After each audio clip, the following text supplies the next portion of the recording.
Hello friends, welcome to my another new blog. এবারের পুজোটা ঠিকই হচ্ছে, কিন্তু আনন্দটা সেরকমভাবে উপভোগ করতে পারছি না। জানি না তোমরা কে কেমনভাবে করতে পারছো, কিন্তু আমাদের এখানে গুয়াহাটিতে হচ্ছে ঠিকই, সবার মনেই একটা জুবিনদা। জানি না কেন ঘটনাটা ভুলতেই পারছি না। যাই হোক, পুজো বছরে একবারই আসে, তাই সামনাসামনি কিছুটা একটু ঘুরে নিলাম।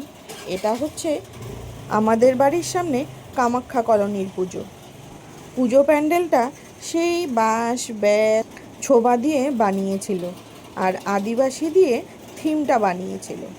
তা আমি ভাবছিলাম ওখান থেকে কয়েকটা ছোবা খুলে নিয়ে আসব। তারপর ভাবলাম ওখানকার কমিটির লোক যদি আমাকে দেখে তাহলে সেই ভোরবেলা ধরে পিটাবে।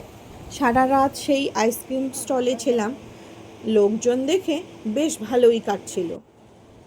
অন্যবারের পুজো থেকে এইবারের পুজোটা আমাদের অনেকটা আলাদা গেছে, বেশ ভালোই লেগেছে কিন্তু ব্যাপারটা। ওই যেমন রথ দেখা হলো, কলাও বেচা হলো, সেরকম ব্যাপারটা, তাই না বলো? ছেলে তো বন্ধুদের সঙ্গে আগেই দেখে গেছে, তাই ও আর ভেতরে ঢুকলো না, আমাকে নিয়ে আসছে। আমি যেহেতু আগে দেখিনি, আমি বললাম চল কামাখ্যা কলোনির পুজোটা দেখব। তাই এই পুজোটা দেখে বাড়ি চলে গেলাম। এবার দুর্গাপূজাতে আমাদের একটা আইসক্রিম স্টল দেওয়া হয়েছিল রেস্ট ক্যাম্প কালীবাড়িতে।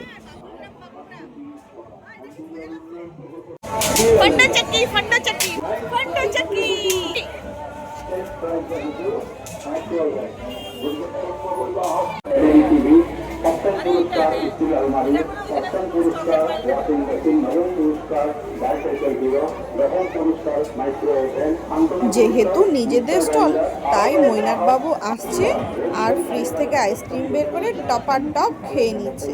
এই স্টলটা কিন্তু এবার আমরা ফার্স্ট টাইম দিলাম, যেহেতু আমাদের কাল ওষুধ শ্বশুর মারা গেছে, তোমরা হয়তো অনেকেই জানো যারা আমার ব্লগ দেখো।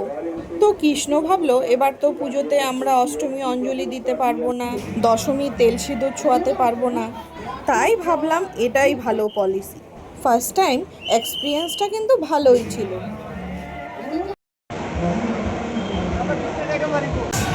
এখন ভোরবেলা 5:10,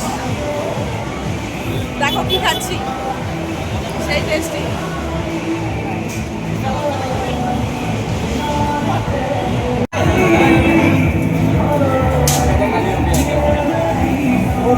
পাঁচটা 10 বাজে এখন।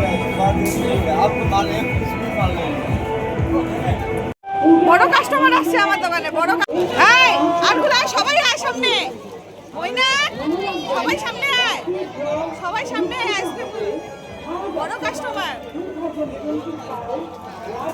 আরেকজন কাস্টমার এই যে বসে আছে এখানে।